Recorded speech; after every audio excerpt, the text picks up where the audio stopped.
Hello everyone and welcome back to minds mind tutorials. So हमने topic start किया था haemopoietic stem cells, जो कि gamete biology development and differentiation जो paper रहता है नॉर्मली एमएससी जूलॉजी स्टूडेंट्स को और बीएससी स्टूडेंट्स को जूलॉजी के अंदर ही ये टॉपिक रहता है। उसमें ये पूछा जाता है हीमोपोइटिक स्टेम सेल टॉपिक, और इसके अंदर हमें ब्लड सेल फॉर्मेशन यानी कि हीमोपोइसिस की जो प्रोसेस होती है उसको देखना था, जो कि हमने लगभग पूरी कंप्लीट देख ली है। थोड़ा बहुत और डिटेल में आज हम देख लेंगे इसके बारे में। इससे पहले दो वीडियो सेगमेंट्स ऑलरेडी इस टॉपिक पर बन चुके हैं हीमोपोइटिक स्टेम सेल्स के। ये लेक्चर नंबर 3 रहेगा। और स्टेम सेल डिसऑर्डर्स ये एक और टॉपिक इसमें हम देखते हैं। इससे पहले जो इससे ही कनेक्टेड टॉपिक था, क्योंकि स्टेम सेल्स के बारे में हमने देखना जहां से स्टार्ट किया था वो basically embryonic stem cell topic था, जिसमें हमने रिन्यूअल कैसे होता है स्टेम सेल्स का और क्या उसकी प्रोसेस रहती है, उसकी सेल पोटेंसी क्या होती है, सारी डिटेल में चीजों को देख लिया था। तो ये वो 4 लेक्चर्स और प्लस 2 जो लास्ट लेक्चर्स थे वो सब एक दूसरे से कनेक्टेड है। आज हम लोग लेक्चर नंबर 3 से स्टार्ट कर रहे हैं, हीमोपोइटिक स्टेम सेल्स का लेक्चर नंबर 3। तो आज हमारा जो प्रोसेस रहेगा इसमें इरिथ्रोपोइसिस जो डिटेल में होता है हम उसको देखेंगे एक एक करके। सारे जो भी ब्लड सेल फॉर्मेशन में जो भी ब्लड सेल्स होते हैं जैसे कि आरबीसीज, डब्ल्यूबीसीज, इनकी डिटेल थोड़ी बहुत देखेंगे और जहां से क्वेश्चन पूछे जा सकते हैं सीएसआई या नेट या जो भी अदर कॉम्पिटेटिव एग्जाम्स होती है, चाहे एमएससी एंट्रेंस हो चाहे पीएचडी एंट्रेंस हो, तो दोनों के लिए हम देख लेंगे यहाँ पर। तो अब बात आती सबसे पहली इरिथ्रोपोइसिस की। अगर आपको याद होगा हमारा प्रीवियस लेक्चर में हमने जो पॉइंट देखा था, ये यहाँ पर से इसको लिखा हुआ मैं आपको थोड़ा अच्छे क्लियरली दिखा देती हूँ। ठीक है, ये वाला चार्ट हमारा जो जरूरी था कि अगर हम एचएससी का देखें तो इसमें बनता क्या है, आरबीसीज बनाने हैं। बीईएन बनाने का मतलब यहाँ पे बेसोफिल, इओसिनोफिल, न्यूट्रोफिल जो कि ग्रेनुलोसाइट्स होते हैं, मोनोसाइट्स होते हैं, प्लेटलेट्स होते हैं, मास्ट सेल्स भी इसी में इंक्लूडेड रहते हैं, और ये टी सेल्स और बी सेल्स जो रहते हैं, ये सारी चीजों को हम कहीं ना कहीं हीमोपोइसिस में पढ़ रहे थे। क्योंकि हीमोपोइटिक स्टेम सेल्स के अंदर प्रोसेस हीमोपोइसिस आती है, और हीमोपोइसिस के अंदर हमने जो देखना था वो ये सारे जो सेल्स है ये ब्लड सेल्स कहलाते हैं या ब्लड फॉर्मिंग सेल्स कहलाते हैं। तो ये सेल्स की अब डिटेल में अगर हम बात करें तो इसमें सबसे पहला जो आता है वो होता है आरबीसी। तो आरबीसी जो होता है उसको हम इरिथ्रोसाइट भी बोलते हैं। तो अब इरिथ्रोसाइट्स के फॉर्मेशन को हम इरिथ्रोपोइसिस कहते हैं। तो आज सबसे पहले जहां से हम स्टार्ट कर रहे हैं हमारा पूरा लेक्चर वो इरिथ्रोपोइसिस रहेगा। तो इरिथ्रोपोइसिस किसको कहते हैं? फॉर्मेशन ऑफ आरबीसीज को कहते हैं। सिर्फ इतना सा अभी सफिशिएंट नहीं है, अब हम लोग बड़ी क्लासेस में आते हैं तो हमें थोड़ी डिटेल लेनी होती है। तो आप इरिथ्रोपोइसिस की डेफिनेशन अपनी कॉपीज में नोट करेंगे यहाँ पर कि erythropoiesis refers to the process of development and maturation of RBCs. Development भी होता है और मैच्योरेशन भी होता है आरबीसीज का।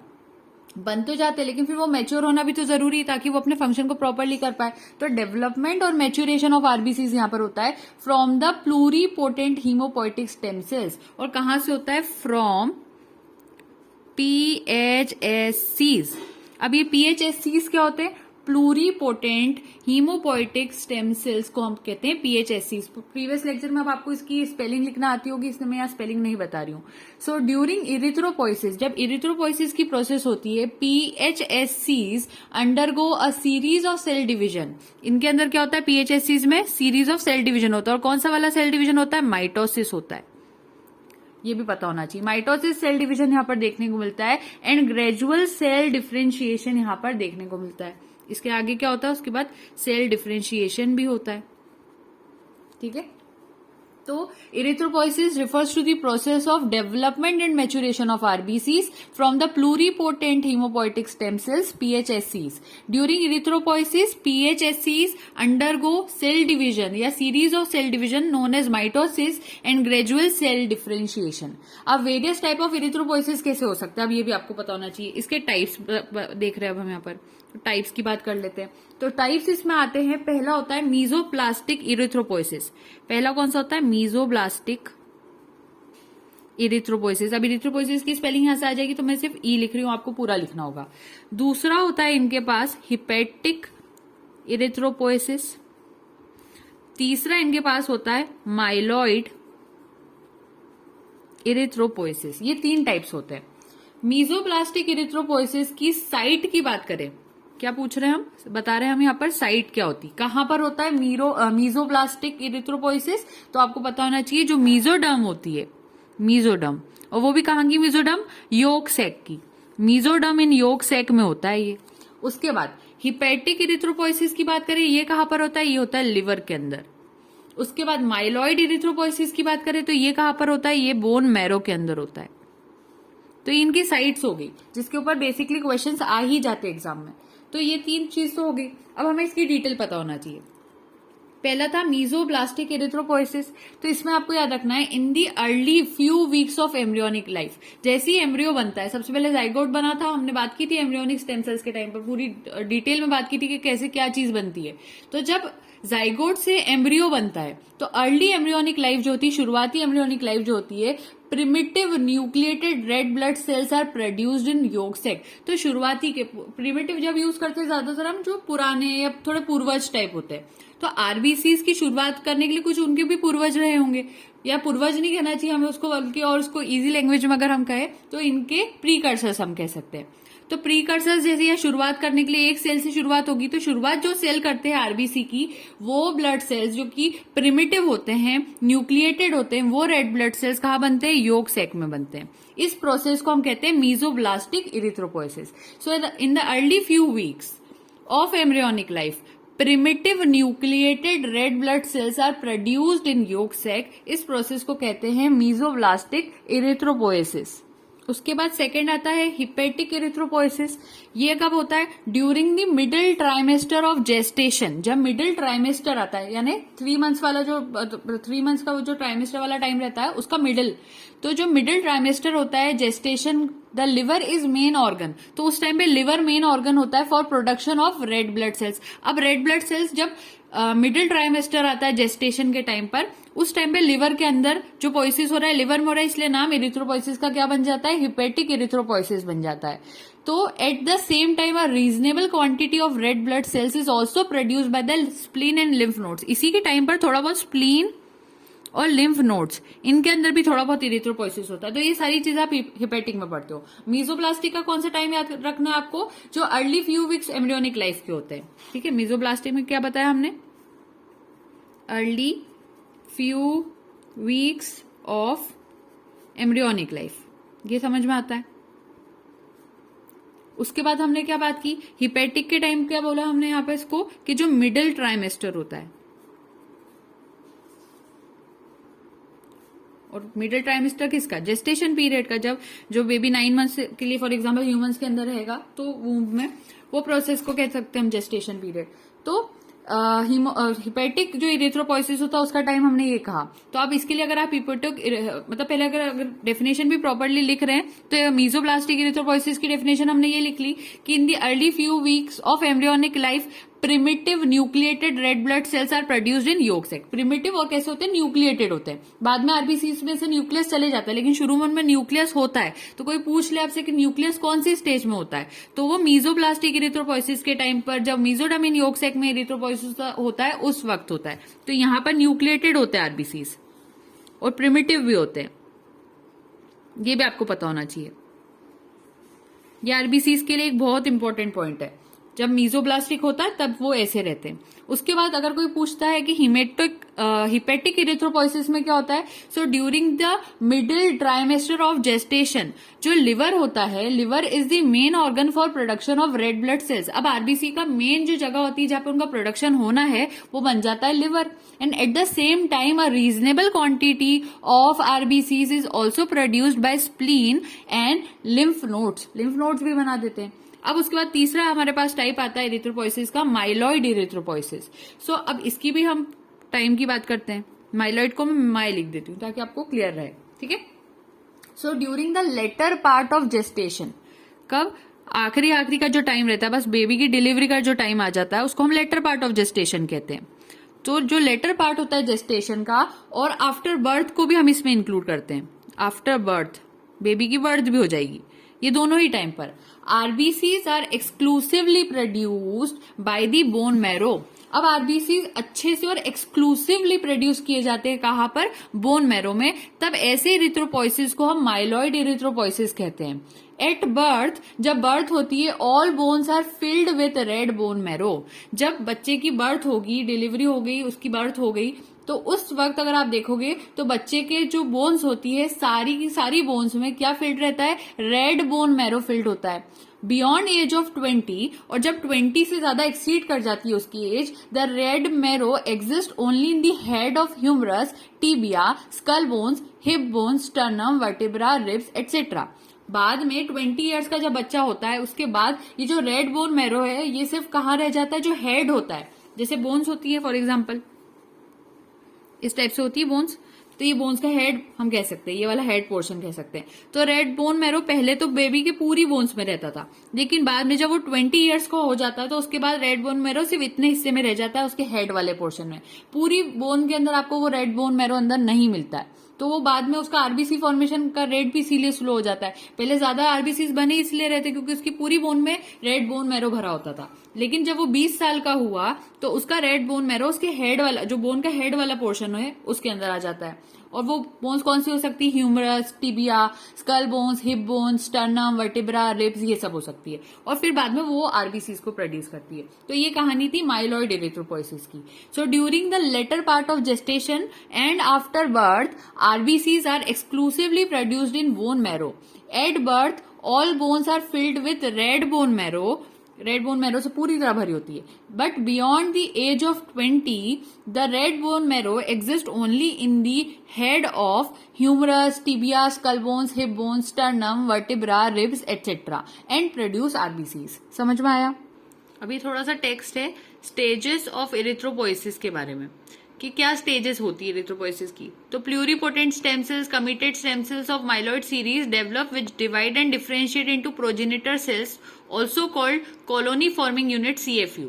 आरबीसीज के लिए अगर हम बात करते हैं तो दो तरह के प्रोजेनेटर सेल्स होते हैं। एक होता है BFUE जिसको हम बर्स्ट फॉर्मिंग यूनिट इरिथ्रोसाइट भी कहते हैं, और दूसरा होता है CFUE जिसको हम कॉलोनी फॉर्मिंग यूनिट इरिथ्रोसाइट भी कहते हैं। तो जो CFUE है give rise to the pronormoblast, pro erythroblast, जिसके तो आई थिंक अब शायद क्लियरली आपको टेक्स्ट दिख रहा होगा। तो which is the first recognizable cell in the erythroblast series. ये थोड़ा बहुत हम जो पहले भी पढ़ चुके हैं उसी के बारे में, तो आप अगर चाहें तो ये टेक्स्ट ऐड कर सकते हैं आपके नोट्स में। तो मेन जो चीज इंपॉर्टेंट थी वो ये तीन जो इसके टाइप्स होते हैं वो बहुत इंपॉर्टेंट थे। और दूसरा आपको यहाँ पर यही याद रखना है कि जो मतलब कहना चाहिए कि आरबीसीज के लिए हम बात कर रहे हैं तो उसमें दो तरह के प्रोजेनेटर सेल्स पाए जाते हैं। एक BFUE होता है, ये दो के नाम बस याद कर लेंगे तो वो भी सफिशिएंट अभी फिलहाल आपके लिए। एक BFUE होता है, ये प्रोजेनेटर सेल्स, और दूसरा होता है CFUE। एक तो ये याद रख लेना प्रोजेनेटर सेल्स के बारे में आपको कि ये दोनों बहुत इंपॉर्टेंट होंगे क्योंकि इसी की वजह से इरिथ्रोसाइट्स वहां पर बन पाएंगे। जिसमें से जो CFUE है अगर हम इसकी बात करते हैं तो ये क्या बनाता है, ये प्रोनॉर्मोब्लास्ट को बनाता है, प्रोनॉर्मोब्लास्ट को बनाता है, ये हमने बात की। या फिर आप इसको प्रो इरिथ्रोब्लास्ट भी कह सकते हैं। ये पहला रिकॉग्नाइजेबल सेल होता है इरिथ्रोइड सीरीज का। पहला सेल जिसको आप इरिथ्रोइड सीरीज में अगर किसी को पहचान सकते हैं तो वो CFUE के बाद जो प्रोनॉर्मोब्लास्ट या प्रो इरिथ्रोब्लास्ट बनता है उसी को कहते हैं। सो जो डेवलपमेंट होता है इरिथ्रोसाइट का from pronormoblast to the release of reticulocytes into the blood takes about 7 days।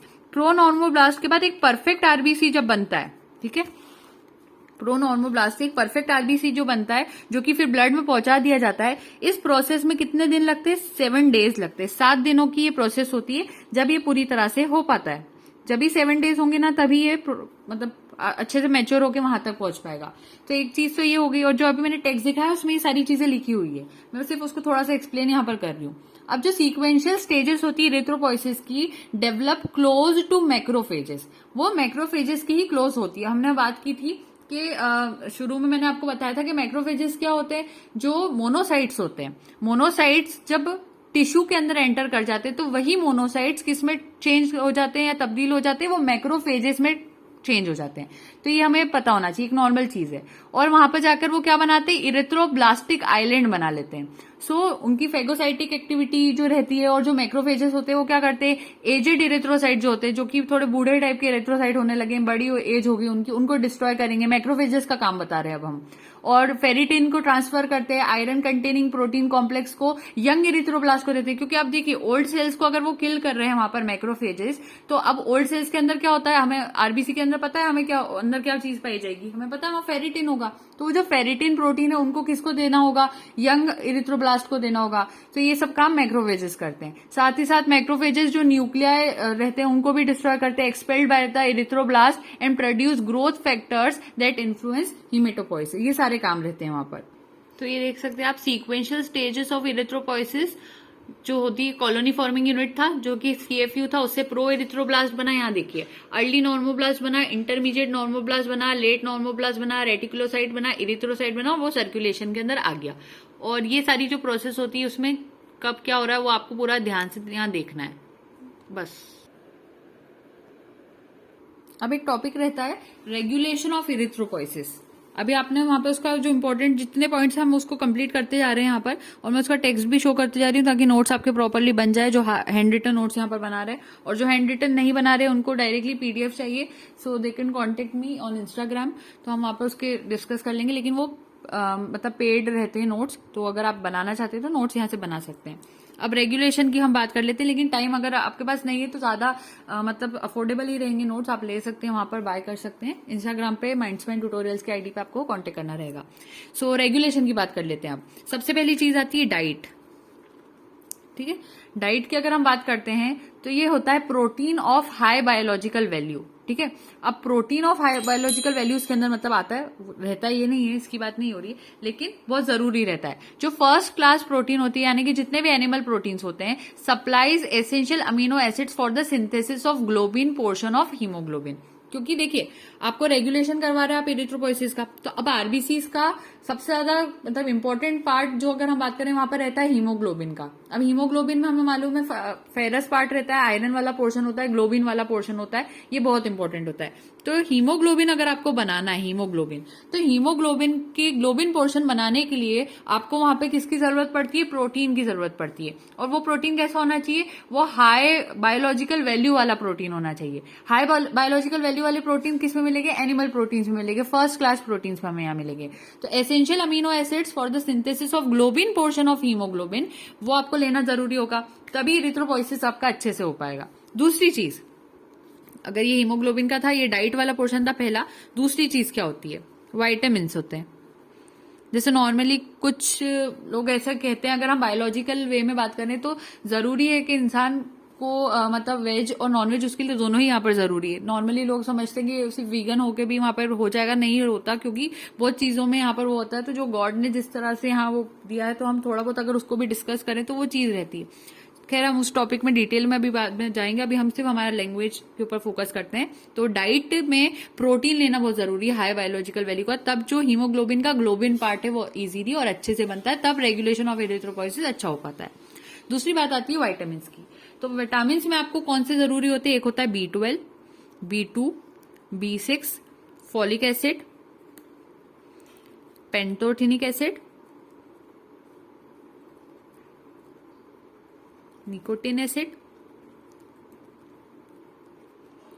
Vitamin C, vitamin B12, vitamin B2, vitamin B6, vitamin C, ये सभी इरिथ्रोपोइसिस के लिए बहुत इंपॉर्टेंट वाइटामिन होते हैं। इसके बाद अगर मेटल्स की बात कर लेते हैं, तो मेटल्स में Fe यानी कि आयरन, ये हीम फॉर्मेशन करने में हेल्प करता है। जैसे हीमोग्लोबिन का ग्लोबिन पार्ट बनाने के लिए प्रोटीन की जरूरत पड़ रही थी, प्रोटीन बहुत जरूरी होता है, वहीं मेटल्स के अंदर Fe जो होता है वो क्या बनाता है, वो हीम बनाता है।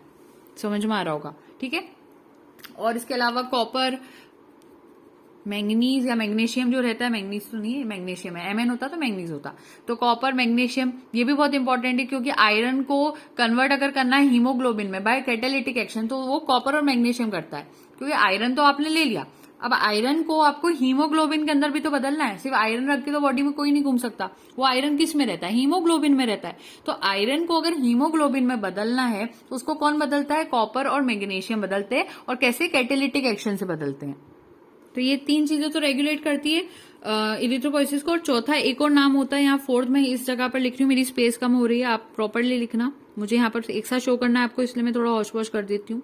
इरिथ्रोपोइटिन, फोर्थ हमारा होता है इरिथ्रोपोइटिन। अब ये इरिथ्रोपोइटिन क्या चीज होती है, it is a hormone released from hypoxic tissue of kidney. जो किडनी का हाइपोक्सिक टिश्यू होता है, समझना बात को, हाइपोक्सिक टिश्यू ऑफ किडनी से ये हार्मोन रिलीज होता है, और ये स्टिमुलेट करता है बोन मैरो को फॉर इरिथ्रोपोइसिस, क्योंकि इरिथ्रोपोइसिस होता कहाँ पर है, बोन मैरो में होता है। तो बोन मैरो खुद से तो नहीं करेगा, बोन मैरो को जाकर कहना पड़ेगा कि अब तुम इरिथ्रोपोइसिस शुरू करो, तो वो इरिथ्रोपोइसिस करता है। तो अब ये शुरू करने के लिए जो कहने का काम होता है वो कौन करता है, ये हार्मोन करता है जिसका नाम होता है इरिथ्रोपोएटिन, जो कि किडनी के हाइपोक्सिक टिश्यू से सिक्रीट होता है और फिर वो जाकर बोन मैरो को कहता है कि इरिथ्रोपोइसिस को शुरू करो। तो यानी कि रेगुलेशन में ये भी हेल्प कर रहा है। और इरिथ्रोपोएटिन का दूसरा नाम होता है हीमोपोएटिन। ठीक है, ये एक तरह का ग्लाइकोप्रोटीन होता है जिसका मॉलिक्यूलर वेट जो होता है वो 35,000 से लेकर 40,000 तक हो सकता है।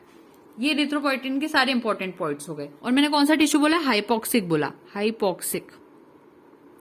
ठीक है, ये स्पेलिंग यहां से मिल जाएगी।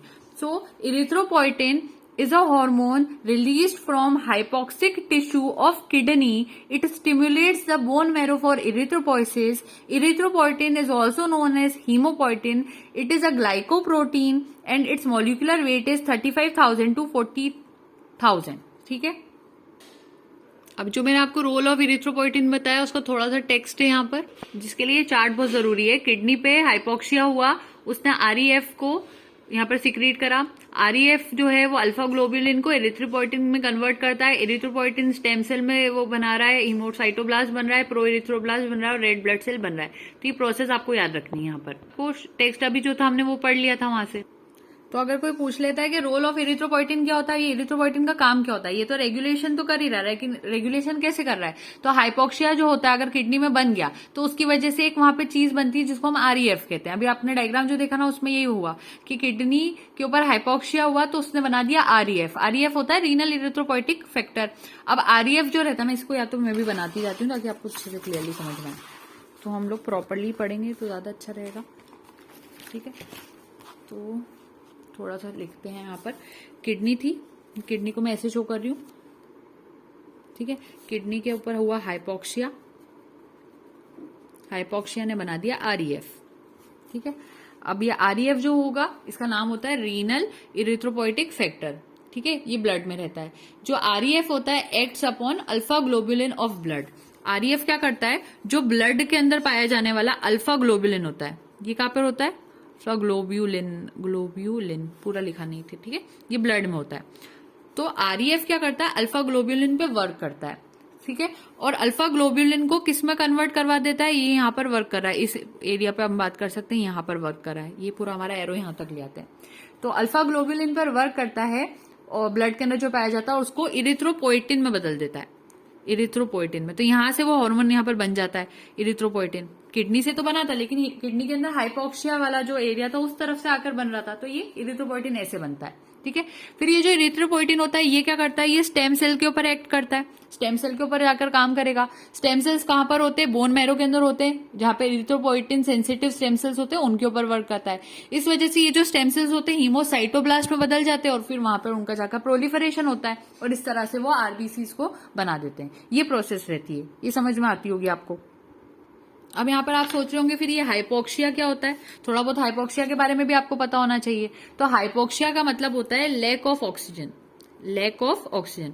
जब बॉडी में ऑक्सीजन की कमी होती है उसको हम कहते हैं लैक ऑफ ऑक्सीजन। ठीक है, it increases erythropoiesis via erythropoietin. जब भी हाइपोक्सिया होगा, बॉडी के अंदर ऑक्सीजन की कमी होगी, बॉडी सोचेगी ऑक्सीजन की कमी हो रही है और ऑक्सीजन तो कितनी जरूरी है बॉडी के लिए, तो बॉडी देखेगी ऑक्सीजन की कमी हो रही है, यानी कि ऑक्सीजन को कैरी कौन करता है, आरबीसीज कैरी करते हैं। ये आगे जाके आरबीसीज बनेगा वो तो आपको समझ में आता है। तो आरबीसीज जो होते हैं वो काम कैसे करते हैं, ऑक्सीजन के साथ मिलकर काम करते हैं, क्योंकि वो क्या करते हैं, ऑक्सीजन का हीमोग्लोबिन के साथ कॉम्प्लेक्स बनाते हैं, HbO2 जिसको हम कहते हैं। मैंने जब चैनल पर रेस्पिरेटरी पिगमेंट्स पढ़ाया था तब मैंने डिटेल में बातें बताई थी आपको।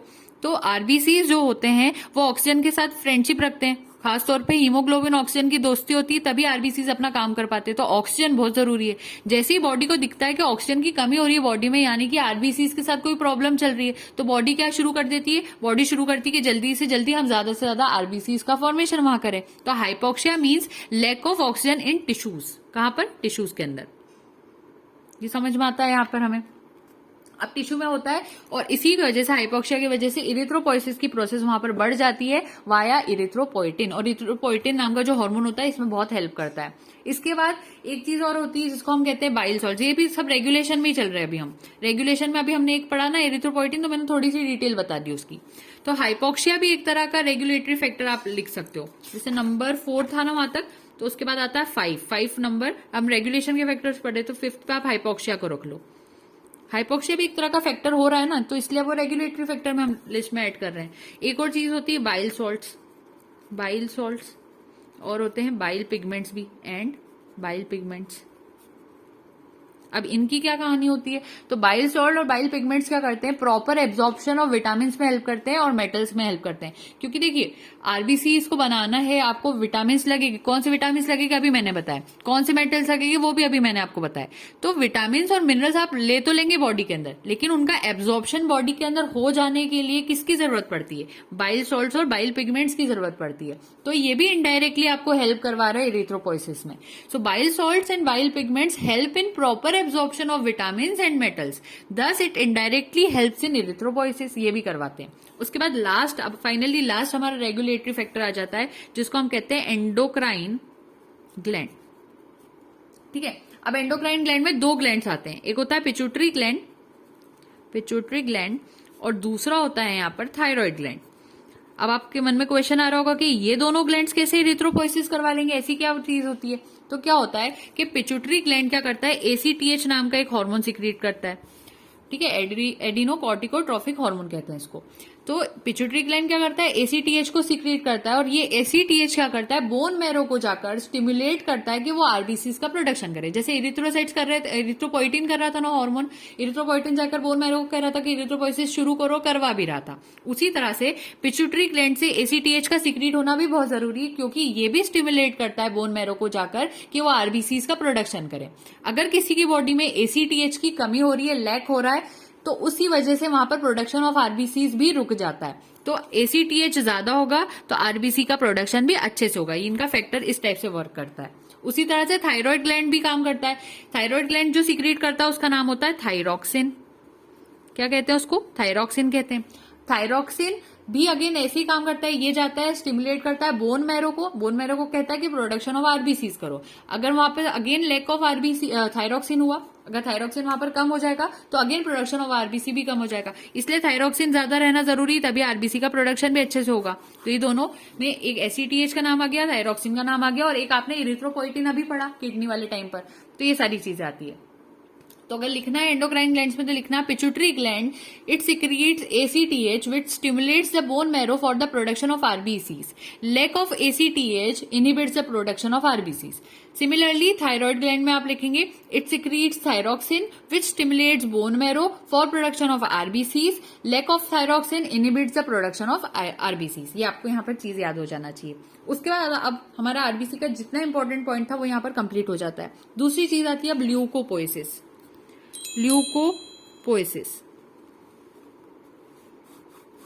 ठीक है, ल्यूकोपोइसिस क्या होता है, ल्यूकोपोइसिस ल्यूकोसाइट्स के फॉर्मेशन को कहते हैं। ल्यूकोसाइट्स क्या होते हैं, डब्ल्यूबीसीज को कहते हैं। समझ में आया।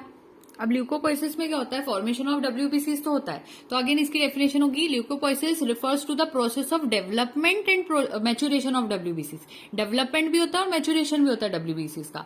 और किससे होता है, from pluripotent haemopoietic stem cells. Again वही डेफिनेशन थी जैसे आरबीसीज के लिए बनाई थी इरिथ्रोपोइसिस की, वैसे ही हमने इसको ल्यूकोपोइसिस के लिए बना लिया। बस इसमें थोड़ा सा एडिशन क्या होता है कि जो ल्यूकोपोइसिस होता है उसमें आप ग्रेन्युलोपोइसिस, लिम्फोपोइसिस, मोनोसिस्टोपोइसिस, इन तीनों चीजों को भी पढ़ते हैं। ग्रेन्युलोपोइसिस क्या होता है, फॉर्मेशन ऑफ ग्रेन्युलोसाइट्स होता है। लिम्फोपोइसिस क्या होता है, फॉर्मेशन ऑफ लिम्फोसाइट्स होता है। मोनोसिस्टोपोइसिस क्या होता है, फॉर्मेशन ऑफ मोनोसाइट्स होता है। मोनोसाइट्स वही होते हैं जो कि टिश्यू में जाके मैक्रोफेजेस में कन्वर्ट हो जाते हैं, उनको कहते हैं। ठीक है, अब बात आती है ग्रेन्युलोपोइसिस की। ग्रेन्युलोपोइसिस में क्या याद रखना है आपको कि जो पोस्ट नेटल लाइफ होती है, पोस्ट नेटल लाइफ जो होती है उसमें जितने भी ग्रेन्युलोसाइट्स होते हैं, जैसे कि न्यूट्रोफिल्स हो गए, इओसिनोफिल्स हो गए, बेसोफिल्स हो गए, इनको हम कहते हैं पॉलीमॉर्फो न्यूक्लियर ल्यूकोसाइट्स। इनका दूसरा नाम क्या होता है, एनईबी को हम क्या कहते हैं, पीएमएनएल भी कहते हैं। पॉलीमॉर्फो लिख ही देती हूं उसको, पॉलीमॉर्फो न्यूक्लियर ल्यूकोसाइट्स। ठीक है, ये सारी चीजें कहाँ बनती है, रेड बोन मैरो में बनती है। ठीक है, ये होगी ग्रेन्युलोपोइसिस प्रोसेस। समझ में आया होगा। Granulopoiesis in the postnatal life, इसके अंदर लिखना है in the postnatal life all the granulocytes, जितने भी ग्रेन्युलोसाइट्स होते हैं like neutrophils, eosinophils, basophils, also called PMNLs, polymorphonuclear leukocytes are developed in red bone marrow. तो रेड बोन मैरो को मैं आरबीएम लिख देती हूँ यहाँ पर, बार बार मैं पूरा नाम नहीं लिखूंगी, आरबीएम लिख के समझाऊंगी आपको। तो ये हो जाती है ग्रेन्युलोपोइसिस की स्टोरी। अब ये ग्रेन्युलोपोइसिस का इतना तो था, और थोड़ी बहुत और चीज क्या रखना है कि कितने दिन में होता है ग्रेन्युलोपोइसिस। तो ये 10 से लेकर 12 दिनों में होता है, 10 to 12 डेज में होता है, ये याद रखना है यहाँ पर। सीक्वेंस क्या होती है ग्रेन्युलोसाइट सेल्स की, तो वो सीक्वेंस मैं आपको शो कर देती हूँ यहाँ पर स्क्रीन के ऊपर। ये देख सकते हैं आप, प्लूरिपोटेंट, हीमोसाइटोब्लास्ट, फिर committed stem cell, CFU-GM, myeloblast, promyelocytes, myelocytes, फिर उसका metamyelocytes, band form, segmented mature granulocytes. The cells from the myeloblast onwards can be identified in stained bone marrow smears in man. वैसे अब यहाँ पर same point आ जाता है, regulation of ग्रेन्युलोपोइसिस कैसे होता है, तो CSF के थ्रू दिखाया जा रहा है यहाँ पर। CSF, इंटरल्यूकिन्स, ACTH, कॉर्टिसोल, ये सभी चीजें यहाँ जरूरी है। तो मैं इसको इतना डिटेल में नहीं बता रही हूँ। आइसोफेरिटिन, प्रोस्टाग्लैंडिन्स, ये इनहिबिशन करवाते, कुछ लोग रेगुलेशन करवाते, कुछ इनहिबिशन करवाते, तो वो सारी डिटेल्स आपको यहाँ मिल जाएगी। तो इतना भी आपको अगर समझ में आ गया होगा तो ये सफिशिएंट रहेगा यहाँ पर आपके लिए। ल्यूकोपोइसिस के अंदर आपने जो ग्रेन्युलोपोइसिस की डिटेल्स देखी, उसमें याद रखना है आपको कि CSF जो होता है वो ऐसे प्रोटीन्स होते हैं जो कि माइटोसिस करवाते हैं, formation of colony of cells करवाते हैं, फिर वो ग्रेन्युलोसाइट्स करवाते हैं। तो एक चीज तो ग्रेन्युलोसाइट्स के फॉर्मेशन में CSF बहुत जरूरी, वो प्रोटीन्स होते हैं, और रिस्पेक्टिव कमिटेड स्टेम सेल से करवाते हैं। टी लिम्फोसाइट्स बनाते हैं, मैक्रोफेजेस, एंडोथीलियल सेल्स, मोनोसाइट्स, ये सारी चीजें बनाते हैं, और ये 3 तरह के होते हैं। ठीक है, तो ये आपको इतना पता होना चाहिए था। फिर उसके बाद याद रखना कि जो CSF, इंटरल्यूकिन्स, ACTH, कॉर्टिसोल होता है, ये सभी क्या करते हैं, प्रोडक्शन ऑफ न्यूट्रोफिल्स के अंदर हेल्प करते हैं। लेकिन एपिनेफ्रिन और जो एक्सरसाइज करने की चीज होती है, increase their number due to mobilization from bone marrow pool. अगर कोई इंसान एक्सरसाइज अच्छे से कर रहा है और उसकी बॉडी में एपिनेफ्रिन आ रहा है, तो जो नंबर होगा इनका न्यूट्रोफिल्स का, वो भी बढ़ जाता है साथ में, क्योंकि वहां पे मोबिलाइजेशन होने लगता है बोन मैरो के पूल का। तो ये एक अच्छी चीज हो रही है यहाँ पर। और वहीं अगर आप बात करते हो आइसोफेरिटिन की और प्रोस्टाग्लैंडिन्स की, तो ये इनहिबिशन करवाते हैं प्रोडक्शन का। तो ग्रेन्युलोसाइट्स में इतने नामों को आपको याद रखना है, CSF, interleukins, ACTH, cortisol, exercise, epinephrine और आइसोफेरिटिन। ठीक है, उसके बाद पहले मैं थोड़ा आपको मोनोसिस्टोपोइसिस के बारे में बता देती हूँ। लिम्फोपोइसिस थोड़ा बड़ा है, इसलिए पहले ये देख रहे हैं हम लोग। मोनोसिस्टोपोइसिस में याद रखना कि जो बोन मैरो होता है, मोनोसाइट्स वहां पर ही डेवलप करते हैं, सेपरेटेड कमिटेड स्टेम सेल्स उनको बनाता है अलॉन्ग विद द ग्रेन्युलोसाइट्स। इनकी स्टेजेस ऐसी होती है कि सबसे पहले एक मोनोब्लास्ट होते हैं जिनको माइलो मोनोब्लास्ट कहते हैं, वो प्रोमोनोसाइट्स बनाते हैं, और फिर मोनोसाइट ऐसे बन जाते हैं। मैं अभी टेक्स्ट शो कर दूंगी। और जो मैच्योर मोनोसाइट्स होते हैं वो एंटर करते हैं ब्लड स्ट्रीम में, सर्कुलेट फॉर अबाउट 8 आवर्स। जैसे ही मान लीजिए ये मोनोसाइट जो बना है यहाँ पर, मोनोसाइट तो बना, ये तो हमें समझ में आता है। जैसे ये बना तो 8 आवर्स तक, करीब 8 आवर्स तक वो नॉर्मली ब्लड में सर्कुलेट करते हैं। 8 घंटे तक वो मोनोसाइट बन के ही ब्लड में घूमेंगे, और उसके बाद जैसे 8 घंटे पूरे होते हैं तो ये मोनोसाइट कहाँ चले जाते हैं, ये टिश्यू के अंदर चले जाते हैं। 8 घंटे तो ये ब्लड में घूमते हैं, और उस 8 घंटे के बाद ये टिश्यू में एंटर कर जाते हैं, और जैसे ही टिश्यू में जाते हैं ये वहां पर जाकर मैक्रोफेजेस के अंदर मैच्योर हो जाते हैं। मैक्रोफेजेस, जिसको बार बार मैं बता रही थी आपको, ये चीज हमने अब यहाँ पर लिख भी ली। तो वो टिश्यू में जाके मैच्योर हो जाते हैं मैक्रोफेजेस के अंदर, और फिर अब वो मैक्रोफेजेस बनके सेवरल मंथ्स तक काम करते हैं। बोथ मोनोसाइट्स एंड मैक्रोफेजेस दोनों की बात अगर हम करते हैं, ये भी और ये दोनों फेगोसाइटिक सेल्स होते हैं, यानी कि दूसरे अगर खराब सेल्स को वहां पर बॉडी के अंदर देखेंगे तो उनको खा जाते हैं। ये प्रोसेस रहती है। तो ये टेक्स्ट आ गया मोनोसिस्टोपोइसिस का। ये लिम्फोपोइसिस का टेक्स्ट है। तो अगर मैं आपको थोड़ा बहुत यहाँ पर लिम्फोपोइसिस के बारे में बता देती हूँ, अभी मैंने टेक्स्ट तो शो कर दिया। जो प्रीकर्सर सेल्स होते हैं लिम्फोसाइट्स के और मोनोसाइट्स के, उनको स्टडी करना बहुत डिफिकल्ट होता है, क्योंकि ये sales do not contain specific cytoplasmic granules और न्यूक्लियर लोब्यूलेशन। इन सेल्स को आप इसलिए अच्छे से नहीं पढ़ सकते। आपसे वाइवा में पूछा जाता है कि लिम्फोसाइट्स और मोनोसाइट्स, इनको आप आसानी से अच्छे से क्यों नहीं पढ़ पाते हैं, क्यों ये डिफिकल्ट होते हैं स्टडी करने में, क्योंकि इनके अंदर स्पेसिफिक साइटोप्लाज्मिक ग्रेन्यूल्स और न्यूक्लियर लोब्यूलेशन नहीं होता है। Lymphocytes develop from separated committed cells, originate होते हैं, और मतलब एक के बाद एक PHSC से बनते हैं बोन मैरो में, ये आपने समझा था। उसके बाद कमिटेड स्टेम सेल माइग्रेट करके लिम्फोइड ऑर्गन्स में जाते हैं, जैसे थाइमस, और जो पेरिफेरल लिम्फोइड ऑर्गन जैसे कि स्प्लीन, लिम्फ नोड्स, टॉन्सिल्स, ये सारी जगह होती है। और where they form CFUL।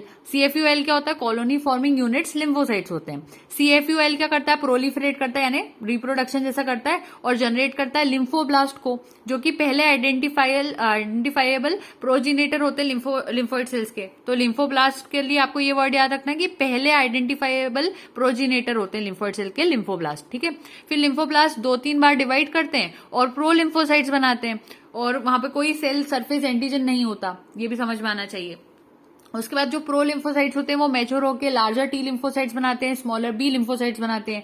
T lymphocyte mature होकर इम्यूनोलॉजिकली कॉम्पिटेंट बन जाते हैं, सिंथेसाइज करते हैं सेल सरफेस रिसेप्टर्स को unique of their lineage in the thymus under the influence of thymosin hormones. Subsequently वो एंटर करते हैं सर्कुलेशन के अंदर और रीच करते हैं पेरिफेरल लिम्फोइड ऑर्गन्स के अंदर, जहां वो इनहेबिट करते हैं, मल्टीप्लाई करते हैं, मतलब एक प्रोसेस हम पढ़ते जा रहे हैं। तो ये वो जो चीज मैं आपको बता रही थी, यहाँ पर ये जो CFUL का पोर्शन था वो मैंने आपको ये थोड़ा बहुत बताना था।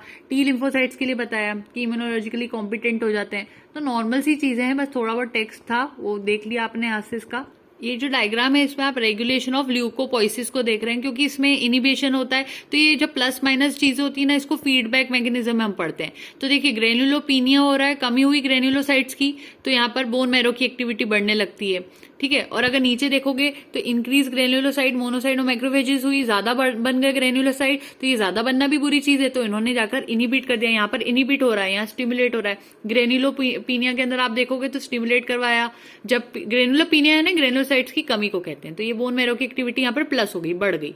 और वहीं अगर आप नीचे से देखोगे तो अगर ग्रेन्युलोसाइट्स बहुत ज्यादा बढ़ गए तो उनको इनिबिट करवाना पड़ेगा, तो बोन मैरो की एक्टिविटी वहां पर घट जाएगी।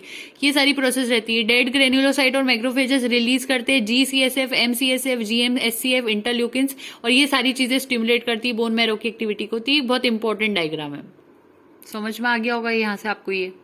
अब देखो बी लिम्फोसाइट्स मैच्योर होते हैं बोन मैरो में, मैमल्स के अंदर, वही बर्सा और फैब्रिशियस में बर्ड्स के अंदर होते हैं। तो ये 2 वर्ड्स के ऊपर भी क्वेश्चन आता है, तो ये थोड़ा बहुत इंपॉर्टेंट है, वो भी देख लेना, नोट कर लेना यहाँ से आप। उसके बाद बस ये प्लेटिलेट्स की फॉर्मेशन का टेक्स्ट आ गया। मैकोकैरियोसाइटोपोइसिस, थ्रोम्बोपोइसिस कहते हैं, क्योंकि ये भी देखिए ब्लड के अंदर फॉर्मेशन में हेल्प करवा रहा था, तो इसलिए हमने उसका भी टेक्स्ट थोड़ा बहुत यहाँ पर देखना था, तो वो आ गया। अब इसको समझ भी लेते हैं। तो ये 3 तो यहाँ पर पूरे हो गए, ल्यूकोपोइसिस में ये 3 तो हो गए, ये ल्यूकोपोइसिस ही पूरा आपका यहाँ पर लगभग कंप्लीट हो गया। लिम्फोपोइसिस भी हमने यहाँ पर देख लिया, आपने वो भी समझ लिया। अब यहाँ पर एक लास्ट चीज आ जाती है जिसको हम कहते हैं थ्रोम्बोपोइसिस।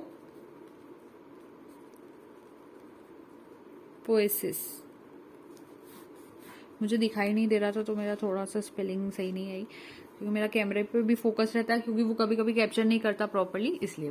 सो थ्रोम्बोपोइसिस में मेगा कैरियोसाइटोपोइसिस होता है, इसमें डेवलपमेंट होता है प्लेटिलेट्स का बोन मैरो में। जायंट सेल्स जो होते हैं बोन मैरो के, उनको कहते हैं मेगा कैरियोसाइट्स, और वही प्रोड्यूस करते हैं प्लेटिलेट्स को। तो मेगा कैरियोसाइट्स ऐसे सेल्स होते हैं जो कि प्लेटिलेट्स प्रोड्यूस करते हैं। तो प्लेटिलेट्स आपको ये भी पता है क्या करते हैं, प्लेटिलेट्स क्लॉटिंग फैक्टर्स होते हैं, ठीक है। तो जो प्लूरीपोटेंट स्टेम सेल्स होते हैं, PSC जो होता है, वो कॉलोनी फॉर्मिंग यूनिट बनाता है। Mega karyocyte CFU mega pro mega karyoblast बनाता है, मेगा क्रायोब्लास्ट बनाता है, मेगा क्रायोसाइट बनाता है, प्लेटिलेट बन जाते हैं। So megakaryocytes throw pseudopodia into the sinusoids of bone marrow, the tips of pseudopodia pinch off cytoplasm, no nucleus which becomes platelets. क्या होता है कि जब मेगा कैरियोसाइट्स थ्रो करते हैं सूडोपोडिया को साइनोसाइट्स ऑफ बोन मैरो में, ठीक है, समझना बात को,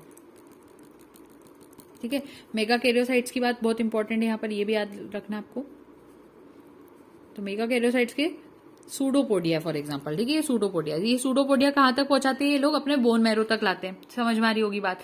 तो जैसे ही बोन मैरो तक पहुंचता है क्या, सूडोपोडिया साइनोसाइट्स ऑफ बोन मैरो में पहुंचता है, तो जो टिप्स होती है सूडोपोडिया की, यहाँ जो टिप होती है इसकी, पिंच ऑफ साइटोप्लाज्म को थोड़ा सा पिंच करते हैं, नो न्यूक्लियस, क्योंकि साइटोप्लाज्म में ऐसा साइटोप्लाज्म होता है इनका जिसमें कोई न्यूक्लियस नहीं होता, और फिर वो जाकर प्लेटिलेट्स बना लेते हैं। सिंगल मेगा कैरियोसाइट की अगर आप बात कर सकते हो तो ये कितने प्लेटिलेट्स बना सकता है, ये 2000 से लेकर 4000 तक प्लेटिलेट्स बना सकता है। इसके बाद जो रेमिनेंट बचता है, ये मेगा कैरियोसाइट का जो सूडोपोडिया, ये थोड़ा सा ऐसे पिंच करके यहाँ साइटोप्लाज्म इसका रहता है, उससे वो प्लेटलेट बना लिया, लेकिन कुछ चीजें पीछे भी तो बच जाएगी। वो जो पीछे चीजें बच जाती है उसका क्या होता है, तो जो मेगा कैरियोसाइट के रेमिनेंट बचे थे वो इनगल्फ और डाइजेस्ट हो जाते हैं मैक्रोफेजेस के थ्रू बोन मैरो में, क्योंकि बोन मैरो में मैक्रोफेजेस अभी घूम रहे थे, हमने बात की थी, वो टिश्यूज में सेवरल मंथ्स तक रहते हैं। सेवरल मंथ्स तक करते क्या है वो, तो वहां पर ये जो पीछे जो मेगा कैरियोसाइट का रेमिनेंट बचा कुछ सामान बचा, उसको वो खा भी लेते हैं और डाइजेस्ट भी कर लेते हैं, क्योंकि मेगा कैरियोसाइट ने प्लेटिलेट बना लिया, लेकिन कुछ सामान जो पीछे रह गया उसका क्या होता है, हमने उसकी बात करी, ये समझ में आ गया होगा। तो जो अब हीमेटोपोइसिस का जो पूरी डिटेल्स थी, हीमोपोइटिक स्टेम सेल से लेकर कैसे ब्लड सेल फॉर्मेशन होता है, यानी हीमोपोइसिस कैसे होता है, एकदम डिटेल में जाकर भी हमने देख लिया। एरिथ्रोपोइसिस, ल्यूकोपोइसिस, थ्रोम्बोपोइसिस, ये सब चीजें भी हमने डिटेल में देख ली। लास्ट में थोड़ा बहुत आपको ये भी पता होना चाहिए, अभी ये कंप्लीट नहीं हुआ, थोड़ा स्टेम सेल डिसऑर्डर्स का टॉपिक रहेगा। तो अगर मैं आपको बताऊं एप्लीकेशन के बारे में कि क्या एप्लीकेशन होते हैं स्टेम सेल्स के, तो वो मैं आपको शो कर देती हूँ।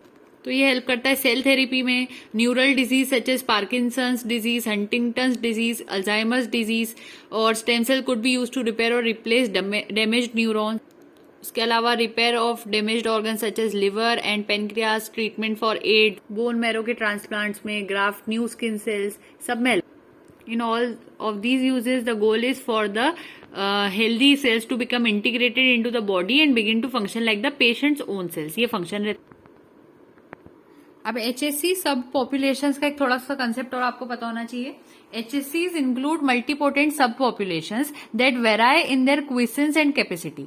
हीमोपोइटिक स्टेम सेल्स जो होते हैं ना, ये इनके अंदर क्या होता है, इनके अंदर मल्टीपल सब पॉपुलेशंस होते हैं। इनमें क्या पाए जाते हैं, मल्टीपल सब पॉपुलेशंस पाए जाते हैं। एसपी लिख रही हूं मैं सब पॉपुलेशंस को, ठीक है। मल्टीपल सब पॉपुलेशंस पाए जाते हैं जो कि डिफरेंट होते हैं अलग अलग कंडीशंस में, जैसे कि क्विसेंस और उसकी कैपेसिटी के हिसाब से वो डिफरेंट होते हैं। क्विसेंस और कैपेसिटी, इसके बेसिस पे ये वेराई करते हैं, vary on the basis of quiescence and capacity, ये चीज रहती है। इतना समझ में आया।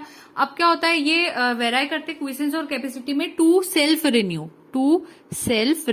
कैसे सेल्फ रिन्यू करना, उसकी जो बेसिक जो मतलब रिक्वायरमेंट होती है वो किसके ऊपर डिपेंडेंट होती है। तो स्क्रीन क्लियरली दिख रही होगी आपको आई थिंक, या नहीं दिख रही है। मैं इसको पहले थोड़ा क्लियर करती हूँ इस तरफ लेकर, ठीक है। ठीक है, तो आपको दिख रहा होगा वैसे। तो HSC include multiple sub populations. HSC में मल्टीपल सब पॉपुलेशंस आते हैं that vary in their quiescence and capacity to self renew. और लॉन्ग टर्म HSCs जिनको हम LTHSCs कहते हैं, LTHSCs, और एक होते हैं शॉर्ट टर्म HSC, ठीक है। ये दो तरह के होते हैं, LTHSC और STHSC। तो लॉन्ग टर्म HSCs जो रहते हैं are the most quiescent and long lived. ये सबसे ज्यादा मोस्ट क्विसेंट होते हैं, मैं क्विसेंट को पूरा नहीं लिख रही हूँ, ऐसे लिख रही हूँ, और लॉन्ग लिव्ड होते हैं। लॉन्ग लिव्ड, इनकी जिंदगी थोड़ी ज्यादा होती है, और क्विसेंट भी होते हैं, यानी कि थोड़ा कम एक्टिव होते हैं, आप इसे बैठे रहते हैं शांति से, इसको कह सकते हो। और जो लॉन्ग टर्म HSCs होते हैं give rise to short term HSC। बाद में जाके यही LTHSC क्या करते हैं, STHSCs को बनाते हैं। तो ये शॉर्ट टर्म जो HSCs होते हैं which can develop into more proliferative MPPs। ये क्या करते हैं, ये MPPs बना लेते हैं, और वो प्रोलिफरेटिव भी होते हैं, प्रोलिफरेटिव। अब MPPs क्या होते हैं, ये मल्टीपोटेंट प्रोजिनेटर्स होते हैं, मल्टीपोटेंट प्रोजिनेटर्स होते हैं, which give rise to lymphoid and myeloid cell types, जिसकी वजह से माइलॉइड और लिम्फोइड सेल टाइप बनता है। समझ में आ रही होगी बात। सो HSCs जो होते हैं are enriched among cells that bear no mature यानी कि lineage specific markers but express both the surface proteins SCA1 and c-KIT, ठीक है। HSCs जो होते हैं, HSCs की अगर मैं बात करती हूँ, ये क्या होते हैं, ये एनरिच्ड होते हैं अमंग सेल्स के अंदर बहुत एनरिच्ड होते हैं, अच्छे खासे सेल्स इनमें होते हैं, लेकिन इनके अंदर that bear no mature markers, इनके अंदर कोई मैच्योर मार्कर्स नहीं होते। मैच्योर मार्कर्स जो होना चाहिए वो नहीं होते, और मैच्योर मार्कर्स किसके लिए, लीनिएज स्पेसिफिक के लिए जो होना चाहिए वो इनके पास नहीं होते। लेकिन फिर भी ये क्या कर पाते, बट कैन एक्सप्रेस, ये एक्सप्रेस कर पाते हैं सरफेस प्रोटीन्स को ये एक्सप्रेस कर लेते हैं।